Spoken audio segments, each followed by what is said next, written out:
அதனாலதான் உனக்குள்ள கர்த்தரோட வார்த்தை, ஜீவனுள்ள வார்த்தை உனக்குள்ள இருக்கிற ஜீவனுள்ள வார்த்தை இருக்கிற பிள்ளைங்களுக்கு அபிஷேகம் வேலை செய்யும். புரியுதா? எங்களுக்கெல்லாம் அபிஷேகம் வேலை செய்யல.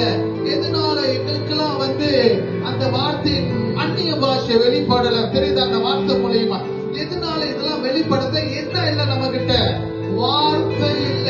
இப்ப சின்ன பிள்ளைங்களை கூப்பிட்டு நீ அந்நிய பாஷை பேச சொன்னா அதனால பேசுமா?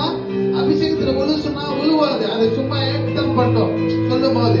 ஏன்னா அது சின்னதா இருந்தாலும் அதுகிட்ட என்ன இல்ல? அந்த வார்த்தையோட கனம் இல்ல. தெரியுதா? அந்த வார்த்தை இல்லாததுனால. ஆனா அதே வளர வளர வளர எங்க வார்த்தையில வளர வளர வளர அந்த வார்த்தை அதுக்கு என்னவா மாறிடும்? ஜீவனா மாறும். இன்னைக்கு அது அந்த வார்த்தையில ஜீவனா நிக்கிறதுனால கர்த்தர் ஹெவன்ல இருந்து பிரசங்கத்தையும் சரி அபிஷேகத்தையும் சரி, பிரசங்கம் என்பது வார்த்தை. ஏன்னா அப்படிதான் வேதத்துல இருக்கு. பரிசுத்த ஆவியானவர் பரலோக வாசப்பட கர்த்தரோட வார்த்தையை அனுப்பிக்கிட்டு இருக்கிறாருங்க. அப்ப இங்க வளர வளர வளர உங்களுக்குள்ள அந்த வார்த்தையின் ஜீவனம் வளர ஆரம்பிக்கும்.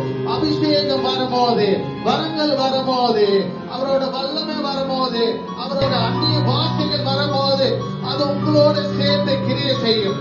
அபிஷேகம் இருக்கிறவங்க அவங்க சொன்னாங்க அபிஷேகம் இருக்கு, ஆனா அவங்க கிட்ட என்ன இல்ல? ஜீவனுள்ள வார்த்தை இல்லாட்டி இது காவாது. புரியுதா? ரொம்ப இடத்துல கண்டுபிடிக்கலாம், ஈஸியா கண்டுபிடிக்கலாம்.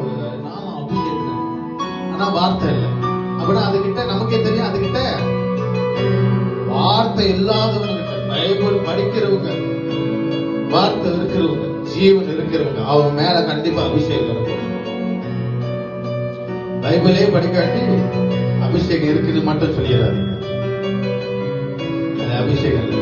நீங்களா உங்களை ஏமாத்திக்கிறீங்க. அபிஷேகம் இருக்கு அப்படின்னு சொல்றீங்க. அனாயிண்டிங் யாருக்கெல்லாம் இங்க காட்டோட அனாயிண்டிங் வேணும் பாருங்க, எல்லாம் வைத்துக்கிறோம்.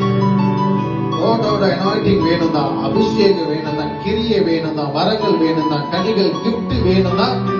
பைபிள் படிச்சுதான் கிஃப்ட் அவர் மூலியமா தான் வருது. கிஃப்ட் எப்படி வருது? ஜீவன் உள்ள வார்த்தையில இருக்கு.